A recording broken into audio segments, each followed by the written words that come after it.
Many thanks for joining us again on the newsroom. The Chief of Staff to the Plateau State Governor, Noel Donjo, has tested positive for COVID-19. The Commissioner for Information, Dang Manjang, confirmed the development in a statement on Friday.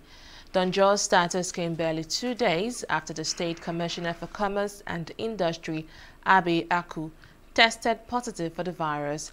Manjang said the Chief of Staff was confirmed positive after the test that was conducted for members of the State Exco on the 1st of July 2020, following the directive of Governor Simon Lalong.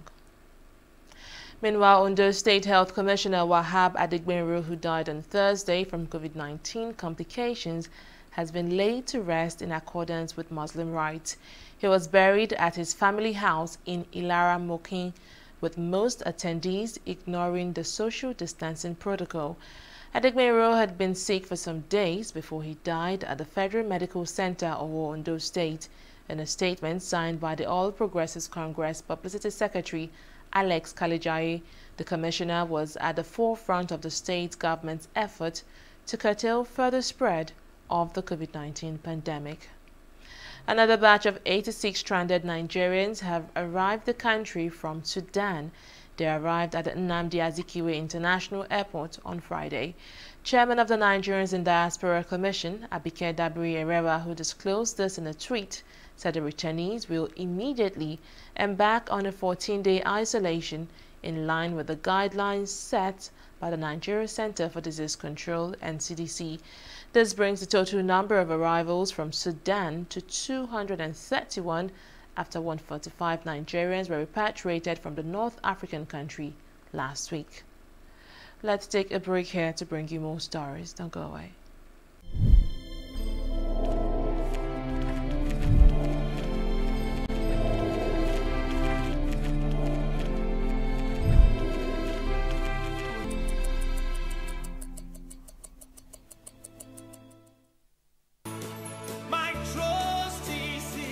Hello, I'm Dr. Taufik Adeyemi, consultant orthopedic spine surgeon at National Orthopedic Hospital, Bovile, Lagos. I'm here on the platform of Scoliosis Focus Initiative program on World Scoliosis Day.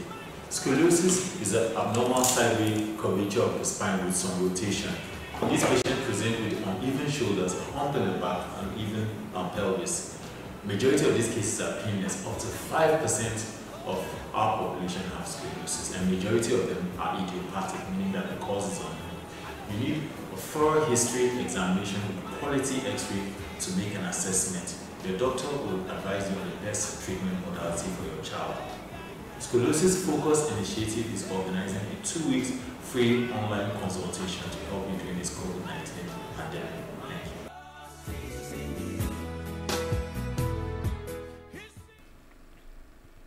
Welcome back. President Muhammadu Buhari has approved the immediate, compulsory and indefinite suspension of Adebayo Shumefon, the Managing Director and Chief Executive Officer of the Nigeria Social Insurance Trust Fund, Nsitf. A statement on Thursday from the head of press and public relations at the Ministry of Labour and Employment, Charles Akpan, revealed that the president also suspended 11 top officials of the agency.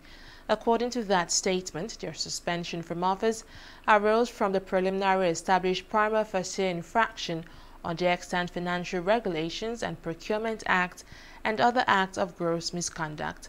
Meanwhile, Minister of Labour and Employment Chris Ngige has directed the Regional General Manager in charge of the Ibadan region, Temitope Akinwale, to take charge as General Manager in charge of Finance and to concurrently oversee the office of the Executive Director of Finance and Investment as the Acting Executive Director. National leader of the All Progressives Congress, Bola Tinubu, says there is no crisis in the ruling party. He made the declaration shortly after a closed-door meeting with Governor Mala Buni, chairman of the APC Caretaker Committee, and other members of the committee. Tinubu, addressing journalists after the meeting, said, quote, "There is no crisis in the party, hence no fight to reconcile." He further stressed that the committee is a consultation and not a reconciliation committee, since nobody is fighting anyone. The National Executive Council of the All Progressives Congress last month dissolved its National Working Committee following a leadership crisis that was triggered by the suspension of its national chairman, Adams Oshomole. It thereafter set up a caretaker committee to oversee the affairs of the party for the next 6 months. Meanwhile, the All Progressives Congress has generated 258.7 million naira from the sales of expression of interest and nomination forms to aspirants ahead of the July 20th governorship primaries in Ondo State. So far, 12 people have purchased the expression of interest form, which is sold at 22.5 million naira, and the nomination form, which is sold at 20 million naira. The party had earlier announced that physically challenged aspirants will pay only 50% of the fee. The Independent National Electoral Commission (INEC) has fixed September 19 for the governorship election in Edo State, while that of Ondo State was fixed for October 10, 2020.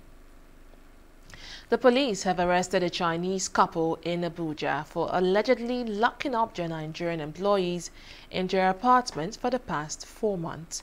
Officers of the Otako Divisional Police Station rescued 8 domestic workers on Tuesday following a tip-off by a resident.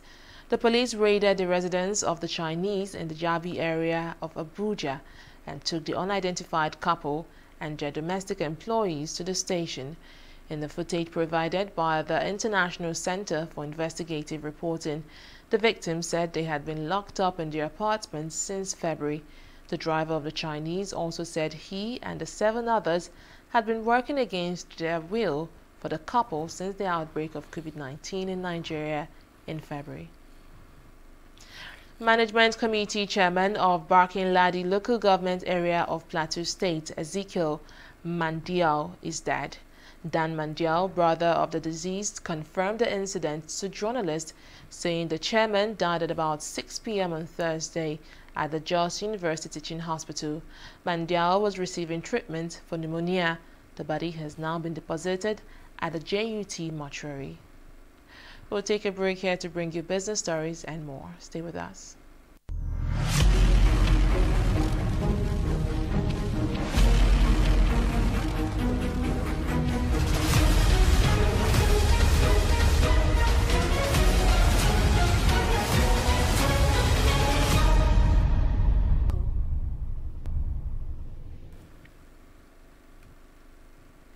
Welcome back. Nigeria's total debt profile has risen to over 28 trillion naira as at March 31st, 2020. The Debt Management Office disclosed this on its website on Thursday.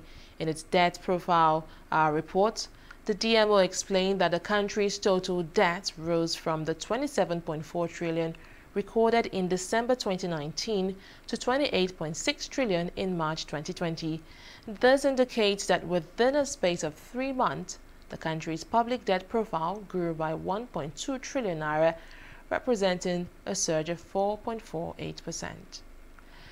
President Emmanuel Macron has named senior French civil servant Jean Castex, who drew up the policy for easing the coronavirus lockdown, as his new prime minister as part of a government reshuffle.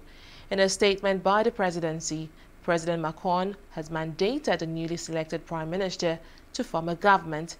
This is coming hours after Prime Minister Eduardo Felipe and his entire government resigned from the position as Macron's ruling party reels from their local election results and the president prepares to tackle the economic crisis resulting from the COVID-19 pandemic. And in sport, Odioni Gallo's strike against Norwich City has been nominated for Manchester United Goal of the Month award for June. The 31-year-old forward has been doing well since he joined the Red Devils in January on loan from Chinese Super League side Shanghai Shenhua. Against Norwich, the former Nigerian international was handed his 12th appearance and scored a sublime goal to help Ole Gunnar Solskjaer men secure a place in the semi-finals of the FA Cup. The strike is Igalo's 5th goal since teaming up with the United and has now been shortlisted for the Best Goal Award in the month under review. Others nominated are Anthony Marshall, Harry Maguire, Bruno Fernandes, and Mason Greenwood. That's the latest from the newsroom at this hour. Many thanks for joining us. I am Fidelia Aguncha. Bye for now.